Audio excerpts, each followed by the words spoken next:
Hey everybody.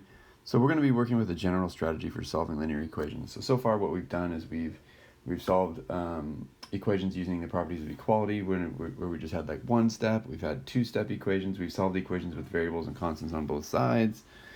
So now we're just going to kind of come up with an overall strategy. And I've got the 5 steps listed up here that we can just step through as we work through some of these problems. And then we're also going to classify our answers in this video. So our first step is to simplify each side of the equation as much as possible. So down here, 56, the right-hand side of our equation, 56 is as simple as it's going to get. So we can leave that. So that's the right side is done. We need to simplify this over here.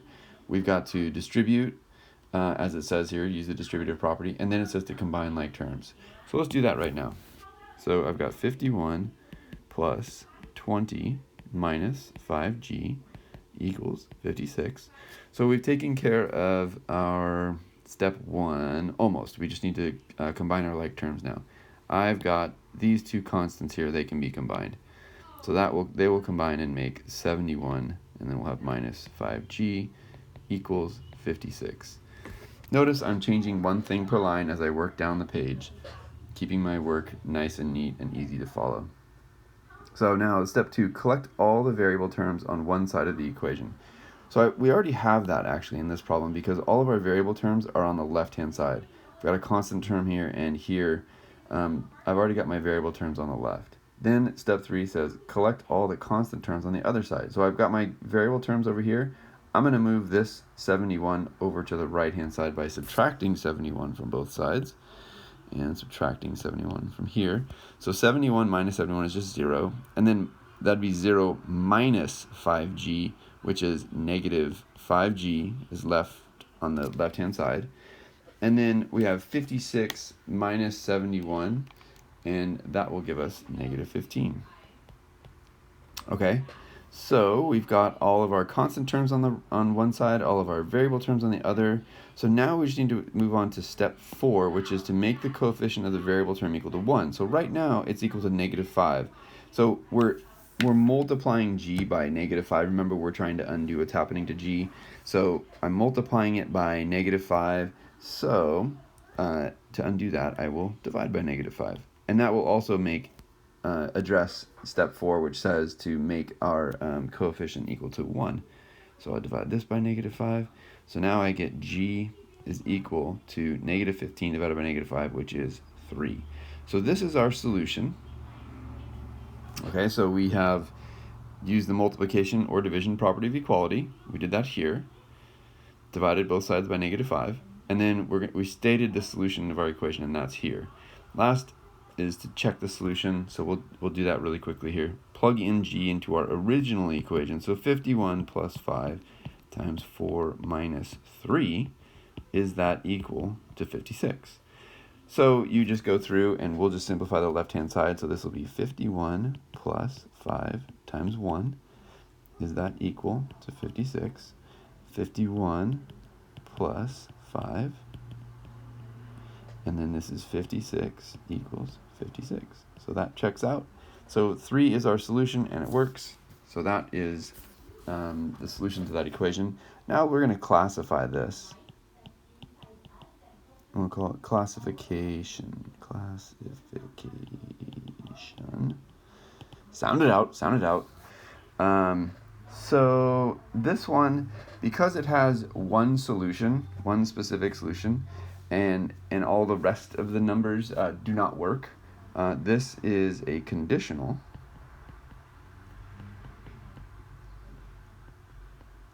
Equation, and that just means that there is one or more solutions. In this case, it's just one solution that works, and then no other solutions work. So this is a conditional. We'll look at a couple more here. Right, so we're going to solve this equation here. I still have up here at the top, I've got our general strategy. So we'll kind of reference that as we go through. And we have a new equation here that we need to solve, and then we'll classify this one as well at the end. So simplify each side. So the left side, can't do anything there because they're not like terms, so I can't combine them. But the right side, we got a whole bunch of work to do over there. So I'll just rewrite the left, just like that. And we'll do some distributive property here. So 3 times 5x, that's 15x minus 27, and then plus 8x plus 46. So now we just have to combine our like terms. So we're still working through step 1 here. So we're going to combine our like terms, and we've got this one and this one are like terms, and this one and this one. So I think I'll go through and I'm going to change this to an addition statement. So that would be 15x plus negative 27. Now I can move this stuff freely and not make any silly mistakes using the commutative property of addition. So I've got 23x plus 19 is equal to 15x plus 8x. And then 46 minus 27, or 46 plus negative 27 is 19. So plus, oh, whoops, I don't want to do that yet. I just want to move them next to each other. So plus 46. So I've got that. So now I'm going to combine those. So I've got 23x plus 19 is equal to, this is going to 15x plus 8x is 23x. And then 46 plus negative 27 is 19. So now we've got step 1 done. We have simplified both sides. We've combined all of our like terms. So this is as simple as it can be written, and this is as simple as it can be written.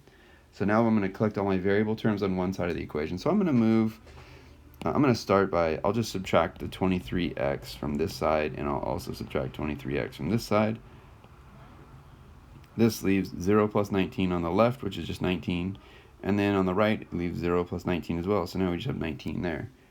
Then it says to collect all our constant terms on the other side of the equation. Well, strangely enough, we eliminated one of our variable terms. So we can, in the future, we could stop here, because we might notice the answer already. Or if you didn't see the answer, you could subtract 19 from both sides, get 0 equals 0. And now what do?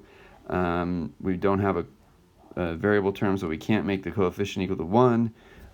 When you get to something like this, where you have a true statement, like 19 equals 19, or 0 equals 0, then your solution is all real numbers. That's our solution. It doesn't matter what we plug into this equation up here for x and x and x. It doesn't matter, because this expression on this side is the exact same expression as this one over here when you simplify it. Like we got down to here, we got 23x plus 19 equals 23x plus 19. So whatever you plug in for x, any real number, you plug it in, you are going to get a true statement, or it's going to turn out to be a solution. The classification for this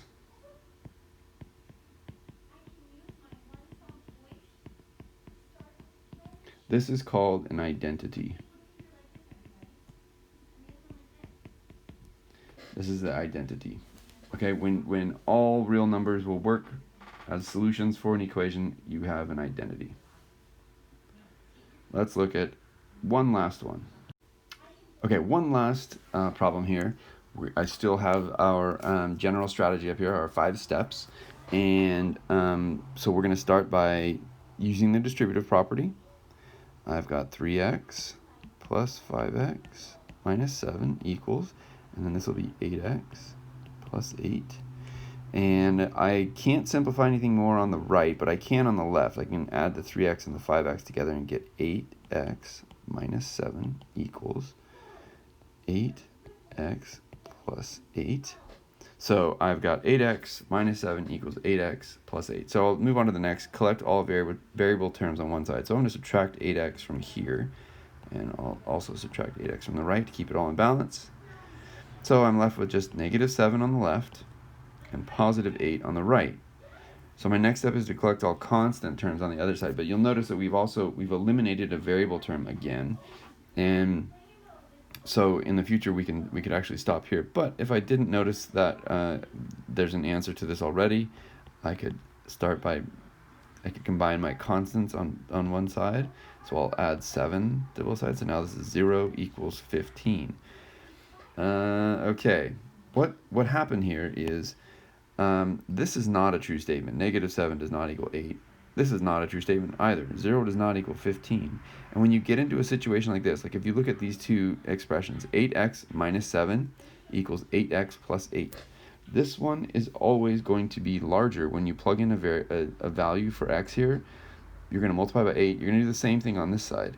And then you're going to subtract 7, and then you're going to add 8. These are never going to be equal. There's no value, there's no real number that you can plug in that would make this equation a true statement. And so when you get to that point, this is no solution. There's no solution to that equation. And the classification for this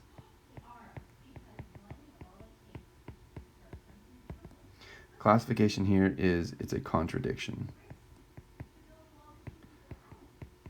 So the different classifications are conditional. Conditional has like you have one or more solutions that work, and then the rest of them do not. Identity is all real numbers work, and then a contradiction is there is no solution. There is no value you can plug in that will make that equation true. All right, bring in your questions if you have them. Use this general strategy. Write these steps down. Use it as you're solving your equations. It will help you out greatly. Okay, bring in your questions if you got them. Talk to you guys later.